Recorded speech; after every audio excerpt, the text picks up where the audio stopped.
بسم اللہ الرحمن الرحیم۔ رموز اسلام چینل میں خوش آمدید۔ امام غزالی رحمۃ اللہ علیہ بیان فرماتے ہیں کہ آگ آج بھی بجھانے کے دو ہی طریقے ہیں، یا تو پانی ڈال دو یا اس پر مٹی ڈال دو، اس سے کیا ہوگا؟ آگ بجھ جائے گی۔ امام غزالی رحمۃ اللہ علیہ بیان فرماتے ہیں کہ جو بندہ وضو کرتا ہے، پانی نہیں تو تیمم کرتا ہے، یہ آگ یا یہ مٹی جو ہے جہنم کی آگ کو بجھا دے گی۔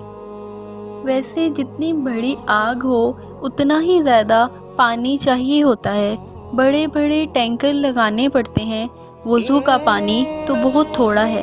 آپ فرماتے ہیں کہ اتنا سا وضو کا پانی اس بندے کے لیے جہنم کی آگ کو بجھا دے گا۔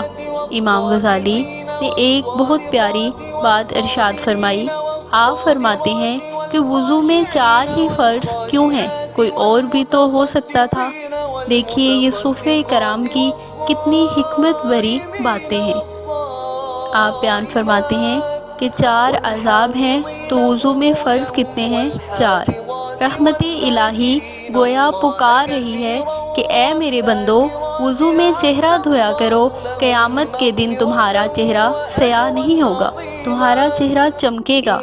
فرمایا اپنے ہاتھ دھویا کرو، تمہارا نامہ اعمال تمہارے الٹے ہاتھ میں نہیں بلکہ تمہارے سیدھے ہاتھ میں دیا جائے گا۔ اور فرمایا کہ سر کا مسح اور پاؤں دھویا کرو، تمہیں پیشانی سے پکڑ کر جہنم میں نہیں ڈالا جائے گا بلکہ تمہارے سر پر جنت کا تاج سجایا جائے گا۔ اور فرمایا کہ اپنے پاؤں کو دھویا کرو، تمہارے پاؤں میں جہنم کی بیڑیاں نہیں پڑیں گی، اور پلسرات پر تمہارے پاؤں ڈگمگائیں گے نہیں بلکہ پلسرات سے تم آسانی سے گزر کر جنت میں داخل ہو جاؤ گے۔ امام غزالی رحمۃ اللہ علیہ نے ان 4 فرائض کی کتنی پیاری حکمت بھری بات ارشاد فرمائی۔